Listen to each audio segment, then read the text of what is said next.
सबसे पहले आपको बताएं कि मशाल के कत्ल पर तहकीकाती टीम काम कर रही है। जुडिशल कमीशन की क्या जरूरत? सुप्रीम कोर्ट ने सूबाई हुकूमत को जुडिशल कमीशन बनाने से रोक दिया।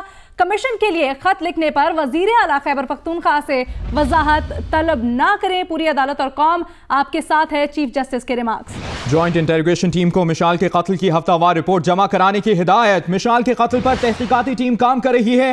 जुडिशल कमीशन की क्या जरूरत? सुप्रीम कोर्ट ने सूबाई हुकूमत को जुडिशल कमीशन बनाने से रोक दिया। चीफ जस्टिस हाकिम निसार की सरबराही में सुप्रीम कोर्ट के 3 रुकनी बेंच ने मर्दान यूनिवर्सिटी के तालिब इल्म मिशाल खां के कत्ल पर अज़बुत नोटिस केस की समाअत की। IG पुलिस खैबर पख्तूनख्वा इस्लाहुद्दीन महसूद ने अदालत को बताया कि केस की 80% तहकीकात मुकम्मल कर ली गई हैं। जल्द तहकीकात मुकम्मल करके चालान मुतलका अदालत में पेश करेंगे। चीफ जस्टिस ने कहा, आप फिक्र न करें, पूरी अदालत और कौम आपके साथ है। मुकदमे में मुकम्मल इंसाफ होगा।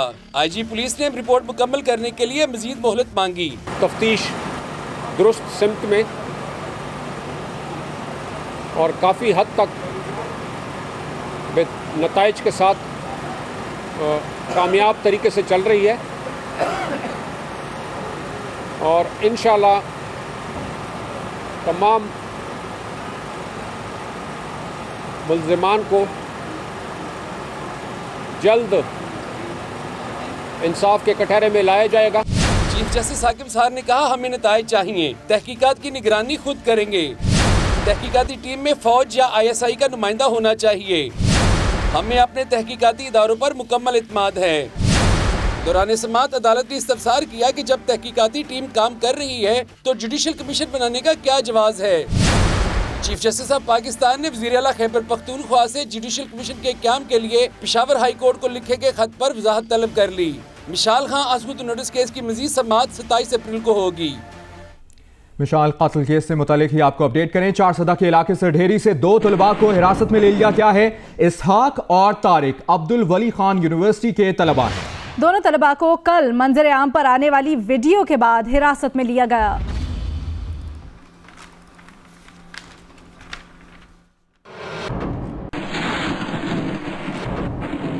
और मर्दान यूनिवर्सिटी में मशाल खान कत्ल के बाद तलबा उसकी लाश ढूंढते रहे, गाड़ियों की तलाशी ली। एक और वीडियो सामने आ गई जिसमें मुश्तिल तलबा लाश को जलाना चाहते थे और मशाल को मारने वाले को मुबारकबादें भी दी जा रही थी। हल्फ किया गया कि कोई मिशाल खान को मारने वाले का नाम नहीं लेगा। जो ऐसा करेगा गद्दार होगा। मर्दान यूनिवर्सिटी में मिशाल खान कत्ल के बाद तलबा उसकी लाश ढूंढते रहे, गाड़ियों की तलाशी भी ली। मर्दान की अब्दुल वली खान यूनिवर्सिटी में मिशाल खान के कत्ल के बाद बनाई गई इस वीडियो में बज़ाहिर लगता है कि तलबा मिशाल खान की लाश ढूंढने के लिए हर गाड़ी की तलाशी ले रहे हैं, जबकि यहाँ से चंद ही कदम के फासले पर पुलिस भी मौजूद है। इससे पहले सामने आने वाली वीडियो में देखा जा सकता है कि एक शख्स मजमे को मिशाल खान को कत्ल करने पर मुबारकबाद दे रहा है और उनसे हलफ उठवा रहा है कि कोई मिशाल खान को गोली मारने वाले का नाम नहीं लेगा। जिसने ऐसा किया वो गद्दार कहलाएगा। मुश्तिल हुजूम को उकसाने और हलफ लेने वाला शख्स तहरीक इंसाफ का तहसील काउंसलर आरिफ खान निकला।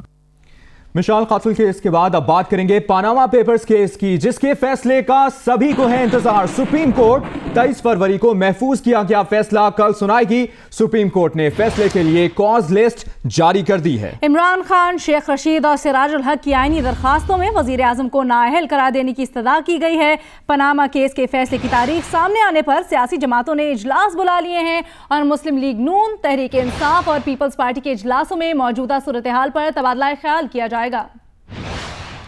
पानामा पेपर्स केस के फैसले का सबको इंतजार। सुप्रीम कोर्ट ने बता दिया, पानामा स्कैंडल केस का फैसला कल दोपहर 2 बजे सुनाया जाएगा। फैसला 5 रुकनी लार्जर बेंच के सरबराह जस्टिस आसिफ सईद खोसा कोर्ट रूम नंबर 1 में पढ़कर सुनाएंगे। इमरान खान, सेनेटर सिराजुल हक और शेख रशीद ने पानामा लीक से मुतालिक दरखास्तें दायर की थी और अदालत से इस्तदा की थी कि वजीर आजम नवाज शरीफ, कैप्टन सफदर और वजीर खजाना इसहाक डार को नाअहल करार दिया जाए। सुप्रीम कोर्ट ने 2 मरहलों में 35 समाअतें की। बकौल जस्टिस आसिफ सईद खोसा 25,000 दस्तावेजात दाखिल की गईं। सुप्रीम कोर्ट ने 25 समाअतों के बाद 23 फरवरी 2017 को फैसला महफूज किया।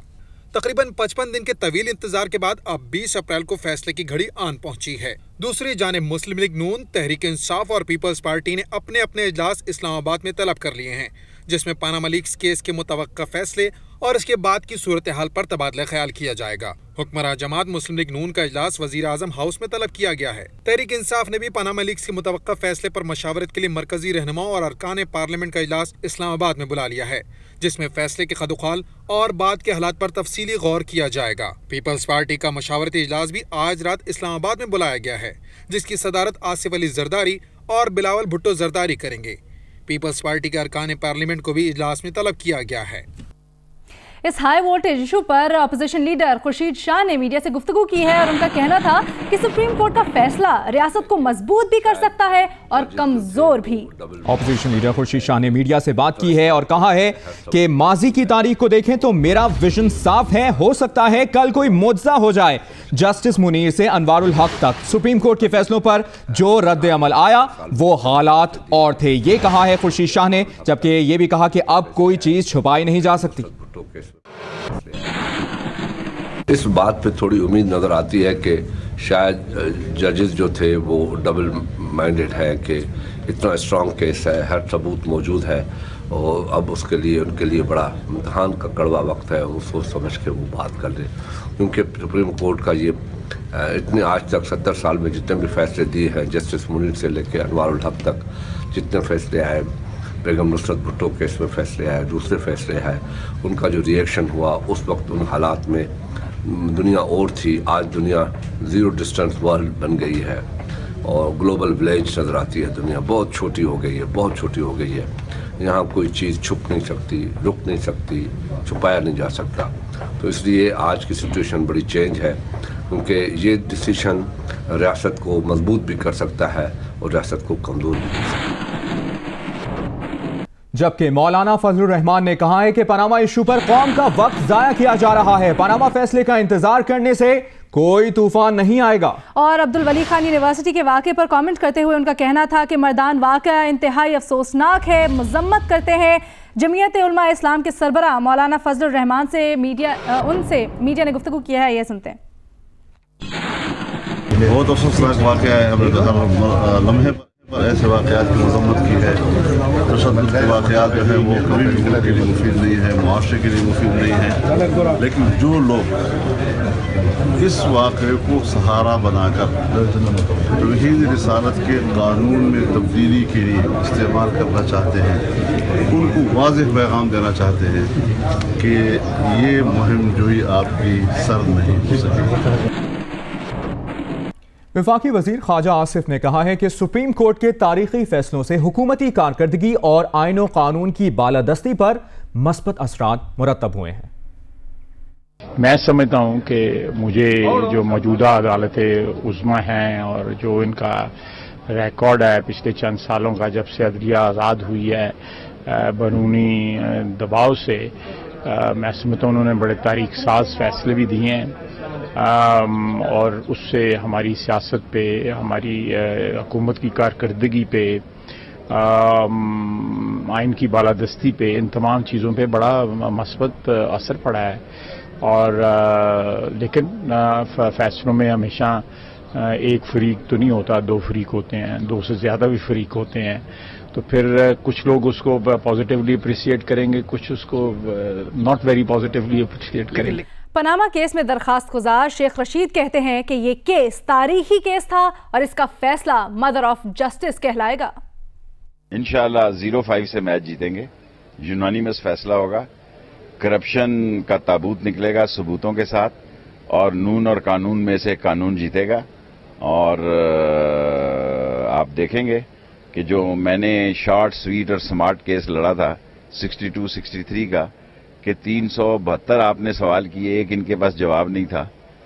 और मेजरली 12 मिलियन दरम से इन्होंने क्या जिद्दा मिल, क्या अजीज मिल, क्या गल्फ स्टील, क्या अतफीक, क्या प्लेट, ये सब बातें ड्रामा है, ढोंग हैं और कोई सबूत नहीं इनके पास।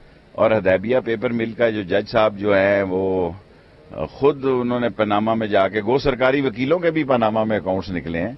पर यह केस एक तारीखी केस है और मदर ऑफ द जस्टिस का फैसला कहलाएगा। साबिक वजीर दाखिला आफ्ताब शेरपाव कहते हैं कि पनामा का जो भी फैसला आए, कानून की बालादस्ती कायम होनी चाहिए। हाई प्रोफाइल केस है, कोई छोटा केस तो नहीं है। मुल्क का वजीर आजम, उसके खानदान के वो है, तो इस लिहाज से लोगों की तवक्कुआत बढ़ गई हैं और कुछ रिमार्क्स भी ऐसे आए हैं। इलेक्ट्रॉनिक मीडिया ने भी इसको बढ़ाया है, पॉलिटिकल पार्टीज ने भी। लेकिन हम समझते हैं कि जो भी फैसला हो वो कानून के मुताबिक हो, कानून की बालादस्ती हो और कानून का बोलबाला हो, और उसके बाद हमें आगे बढ़ना चाहिए। ये एक साल रहता है भी इलेक्शन के लिए, और बहुत से मसाइल हैं मुल्क के, उनकी तरफ तवज्जो देने की ज़रूरत है, चाहे वो मरकजी हुकूमत है, सूबाई हुकूमत है, क्या सूरत हाल बनती है। मगर जो भी हो उसको सामने रखते हुए हर एक पॉलिटिकल पार्टीज को आगे बढ़ने की ज़रूरत है, ताकि हम आइंदा आने वाले इलेक्शन के लिए एक साजगार माहौल बना सकें। जबकि पनामा केस में फरीकैन के सितारे क्या चल रहे हैं? जी हाँ, और फैसला किसके हक में आएगा और धचका किसको लगेगा? माहिरीन इल्मे नुजूम क्या कहते हैं, आइए देखते हैं। पनामा केस के फैसले का वक्त करीब आ रहा है, धड़कनें तेज हो रही हैं। किसको लगेगा धचका?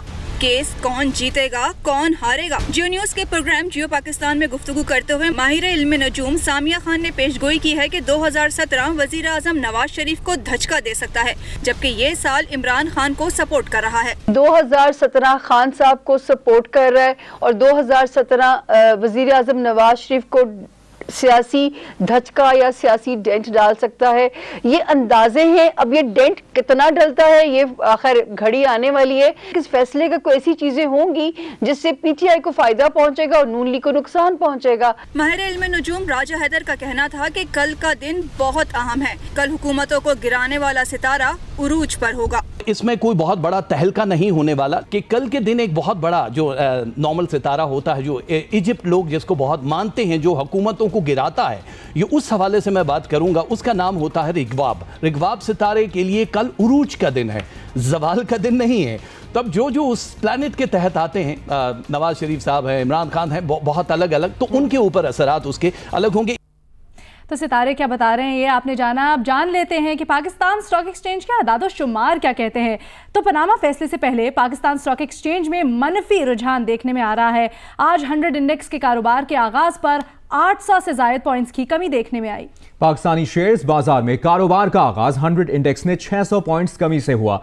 वजह बनी 20 अप्रैल को सुनाया जाने वाला पानामा फैसला। कारोबार के दौरान इंडेक्स 826 पॉइंट्स कमी से 46,048 तक गिरा, लेकिन फिर इस मौके पर खरीदारी की लहर के सबब इंडेक्स का मनफी नंबर 200 तक बाकी रह गया।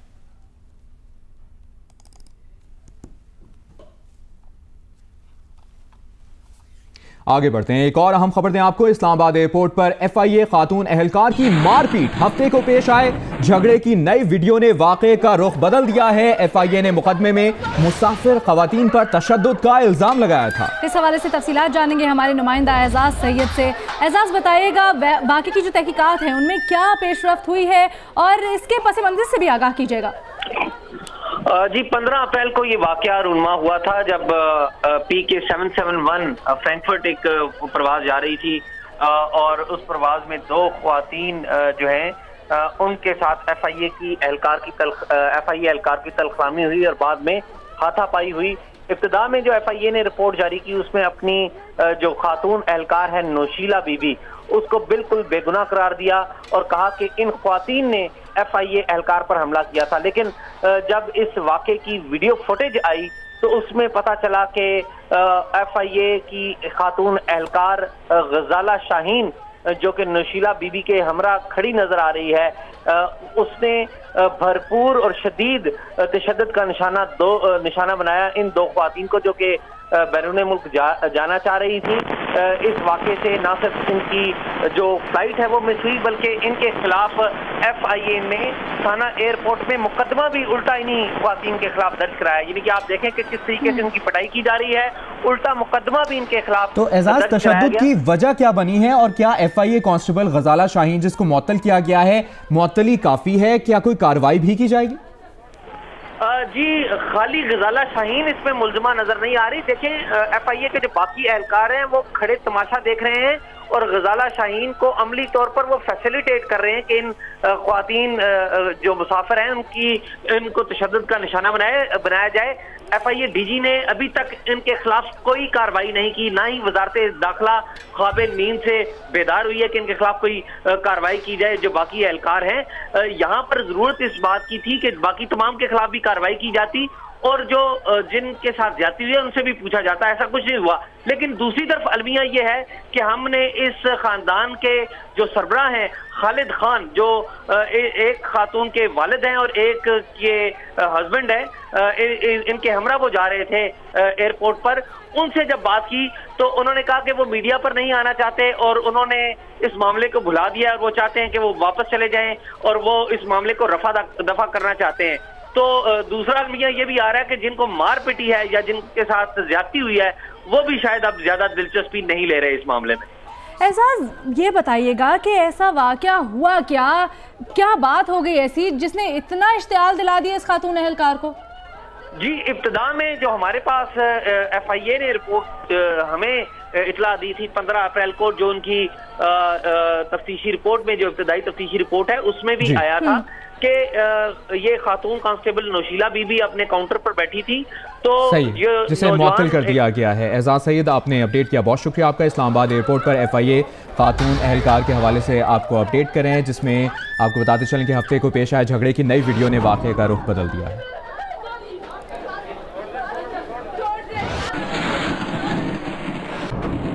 आगे बढ़ते हैं और बात करते हैं बाबरी मस्जिद केस की। तो भारतीय सुप्रीम कोर्ट ने LK अडवाणी, उमा भारती, मनोहर जोशी समेत BJP रहनुमाओं के खिलाफ CBI की अपील बहाल कर दी। बाबरी मस्जिद शहीद करने की साजिश में शामिल रहनुमाओं के खिलाफ अब केस चलाया जाएगा। LK अडवाणी, उमा भारती और मनोहर जोशी समेत BJP के दीगर रहनुमाओं के खिलाफ साजिश के इल्जामात वापस लेने पर CBI ने सुप्रीम कोर्ट में अपील फाइल की थी, जिस पर अदालत ने दरखास्त बहाल करके उन सब के खिलाफ मुकदमा चलाने का फैसला सुनाया है। केस 2 साल के अंदर मुकम्मल करने की हिदायत भी की गई है। सुप्रीम कोर्ट ने कहा कि राजस्थान के गवर्नर के खिलाफ ओहदे पर मौजूद रहने तक कोई केस रजिस्टर्ड नहीं किया जाएगा और ये मुकदमा 4 हफ्तों के अंदर रायबरेली से लखनऊ की अदालत को मुंतकिल कर दिया जाएगा। भारतीय सुप्रीम कोर्ट ने अपने फैसले में यह भी कहा है कि मामूल के हालात में बाबरी मस्जिद मुकदमे के दौरान कोई इल्तिवा नहीं दिया जाएगा और मुकदमे के किसी जज को ट्रांसफर भी नहीं किया जाएगा। अहम खबर दें आपको, सोल्जर बाजार कराची में स्कूल गिराने के खिलाफ मुकदमे की समाअत हुई है। जुडिशल मजिस्ट्रेट शर्की की अदालत में 3 मुल्जमान को पेश किया गया है। मुल्जमान में FIA इंस्पेक्टर अदनान अली, जुल्फिकार और अमीन शामिल हैं। तफ्तीशी अफसर ने मुल्जिमान के 14 रोज़ा जिस्मानी रिमांड की इस्तदा की। मुल्जिमान के वकील की अदालत रिमांड पर जेल भेजने की इस्तदा। अदालत ने मुल्जिमान की जिस्मानी रिमांड की दरख्वास्त पर फैसला महफूज कर लिया और मुल्जिमान को गुज़श्ता रोज़ जमानत मुस्तरद होने पर CTD ने गिरफ्तार किया था। आपको ये भी बताते चले कि मुल्जिमान के खिलाफ सोल्जर बाजार थाने में मुकदमा दर्ज है। सोल्जर बाजार कराची में स्कूल गिराने के खिलाफ मुकदमे की समाअत हुई है। जुडिशल मजिस्ट्रेट शर्की की अदालत में 3 मुल्जिमान को पेश किया गया है। मुल्जिमान में FIA इंस्पेक्टर अदनान अली, जुल्फिकार और अमीन शामिल हैं।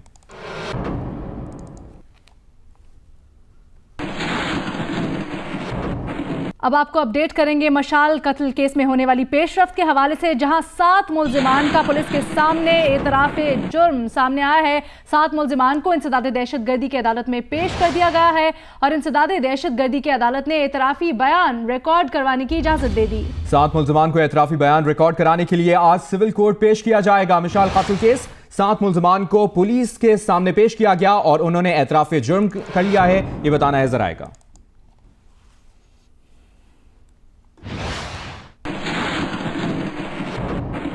बैरिस्टर सलमान अकरम राजा कहते हैं कि पानामा स्कैंडल का फैसला कानून और उसूलों के मुताबिक आएगा, जिससे कानूनदान और कानून के तालिब इल्म मुतमईन होंगे। वो जियो न्यूज से खुसूसी गुफ्तगू कर रहे थे। देखें, ये तो एक तकनीकी और कानूनी मामला था हमारे लिए, वकला के लिए, और मुझे पूरी उम्मीद है, यकीन है कि कानून के मुताबिक फैसला होगा।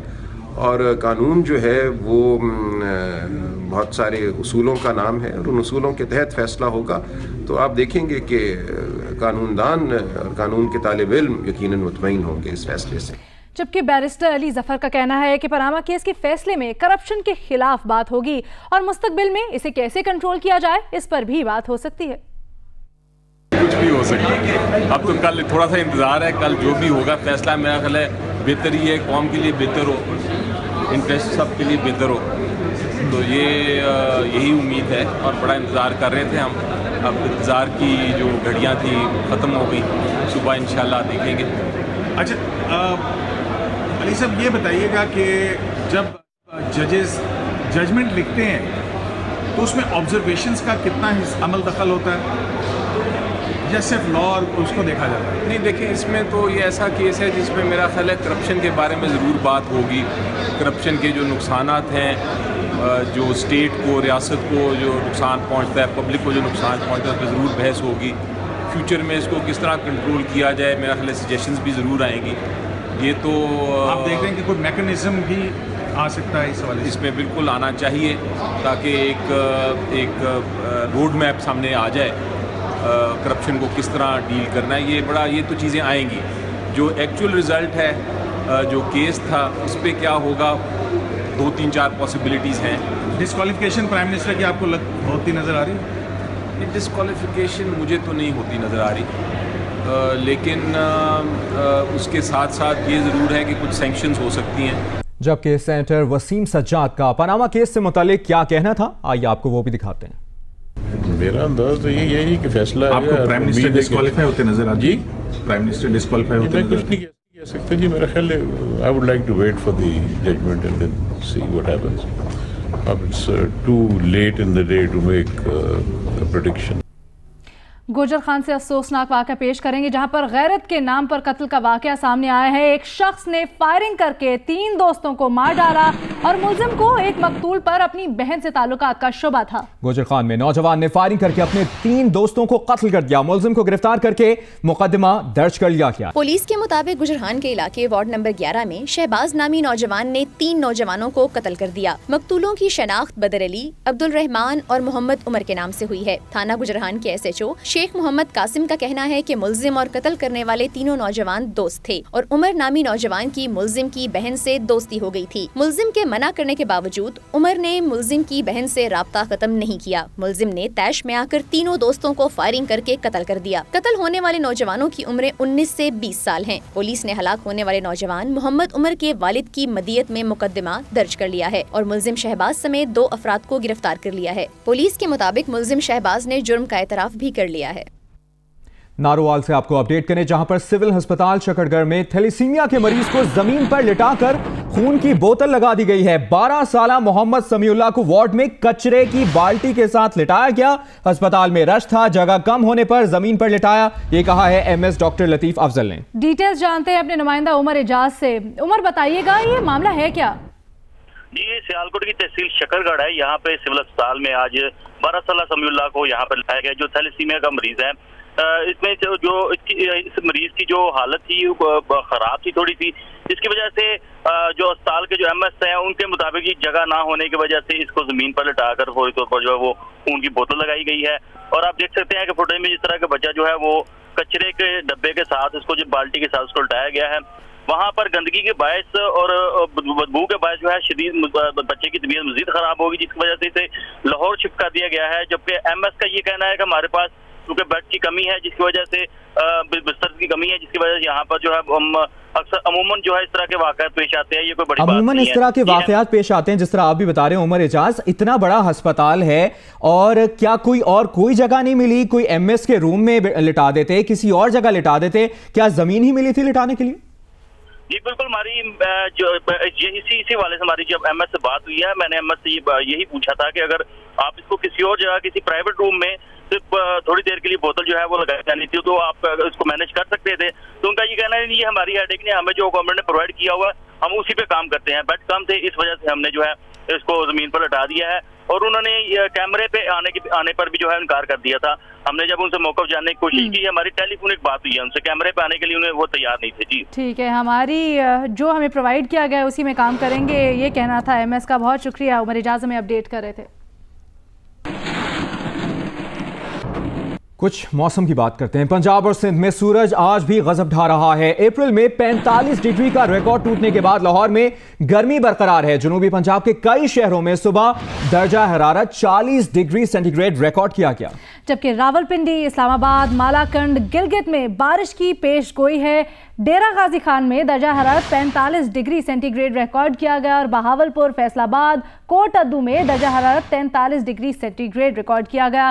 दीगर शहरों की बात करें तो सखर, मुल्तान में दर्जा हरारत 42 सेंटीग्रेड, जबकि भक्कर, साहिवाल में दर्जा हरारत 41 सेंटीग्रेड रिकॉर्ड किया गया। ये बताना है महकमा मौसमियात का। जबकि अगर कराची की बात की जाए तो कराची में दर्जा हरारत 33 डिग्री सेंटीग्रेड रिकॉर्ड किया गया।